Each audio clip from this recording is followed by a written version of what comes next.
وہ بچے جو ہمارے چھوٹے بچے ہیں اور ابھی وہ بچے جو انشاءاللہ جن کو یہ جنم دیں گے, جو ہمارے پوٹینشل پیرنٹس ہیں, وہ بچیاں جو میٹرک ایف اے میں پڑھتی ہیں, ایف ایس سی میں پڑھتی ہیں, جو بچے, ان سب کو یہ بات بتانے کی ضرورت ہے کہ خدا کے لیے جو غلطی ہم نے کی ہے تم نے وہ غلطی نہیں کرنی.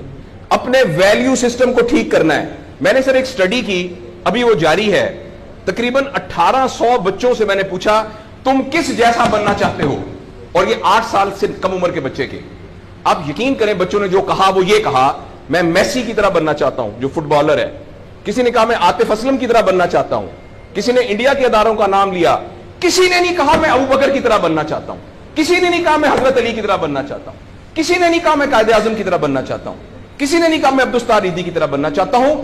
ایک بچی نے صرف کہا کہ میں حضرت فاطمہ کی طرح. میں نے اپنے یوٹیوب چینل پہ اس کا بچی کا انٹرویو لایا, چھوٹی سی بچی نے کہا میں پارک میں پھر رہی تھی, میں نے کہا بیٹا تم کیا بننا چاہتی ہو, کہتی میں حضرت فاطمہ کی طرح بننا چاہتی ہوں. تو میرے دوستو, ہم نے اپنے بچوں کے رول ماڈل ہی غلط کر دیے ہیں.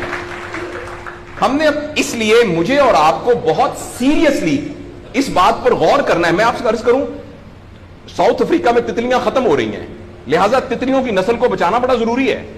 اچھا پانڈا ختم ہو رہا ہے, پانڈا کو بچانا بہت ضروری ہے. انسان پانڈا اور تتلیاں نہیں ہیں, انسان ختم نہیں ہو رہا ہے, انسان کا بچانا کوئی اتنا ضروری نہیں ہے, وہ پانڈا نہیں ہے. اس لیے اگر ہم اپنے بچوں کو یہ رول ماڈل نہیں دے سکتے تو مہربانی کر کے بچے نہ پیدا کریں. لیکن اگر ہم نے اپنی اولاد پیدا کرنی ہے تو وہ اولاد وہ پیدا کرنی پڑے گی اور اس کی وہ تربیت کرنی پڑے گی جن کا رول ماڈل وہ ہو جو حضرت عمر تھے, جو حضرت ابو بکر تھے, جو حضرت علی تھے, جو فاطمہ تھی, جو زینب تھی, جو خدیجہ تھی رضوان رضی اللہ عنہا. یہ ہمارے رول ماڈل ہمیں پیدا کرنے پڑیں گے, اور یہ تب ہوگا جب ہمارے اندر سے یہ دو چیزیں ختم ہوگی.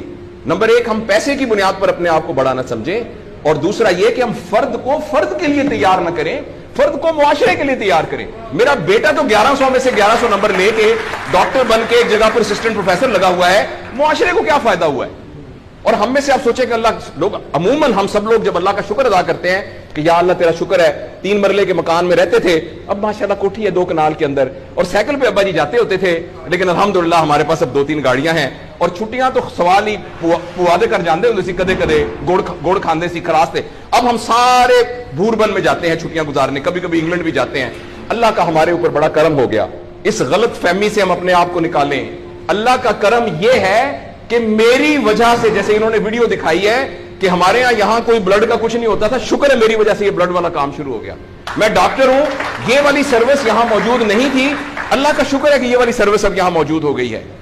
اللہ کا شکر ہے یہ ہو رہا ہے. سروس اورینٹڈ جب تک ہم اپنے بچوں کو نہیں ڈیولپ کریں گے, اس وقت تک میں آپ کو بہت دکھ سے اعلان کرتا ہوں, بڑی ہی تکلیف کے ساتھ, میں بہت آپٹمسٹ آدمی ہوں, میں یونیورسٹیوں میں جاتا ہوں, کالج میں جاتا ہوں, بچوں سے بات کرتا ہوں, اگر ہم نے اگلے فوری طور پر اپنے بچوں کی تربیت پہ توجہ نہ دی, اگلے 10 سال میں ایک ایسی نسل آنے والی ہے جن کو چائلڈہڈ ڈپریشن ہوگی, جن کو سوئسائڈل تھاٹس آئیں گے, جن کی سیکسول ٹریننگ بہت بری ہوگی, اور جن کے اندر ریلیشن شپ پرابلمز ہوں گے, اور یہ ہونے والا ہے, ہماری آنکھوں کے سامنے ہونے والا ہے.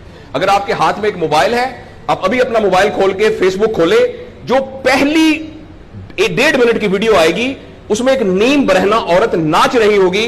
اگر آپ کے 8 سال کے بچے کو آپ نے موبائل دیا ہوا ہے, میں آپ کو یقین دلاتا ہوں اس نے ننگی عورتوں کو ناچتا ہوا دیکھ لیا ہے, اور وہ سارے ایکٹ جن کو منہ سے بیان کرتے ہوئے ہمیں شرم آتی ہے, وہ آپ کے 8 سال کا بیٹا اور 8 سال کی بیٹی دیکھ چکی ہے. اس سارے میں ایز اے پیرنٹ ہماری بہت رسپانسبلٹی ہے کہ ہم اس میں انٹروین کریں اور ان کو فزیکل ٹائم دیں, اور ٹائم دے کے ہم یہ 2 چیزوں پر مینلی کام کریں. تو انشاءاللہ العزیز ہمیں امید ہے کہ معاشرہ بچ جائے گا.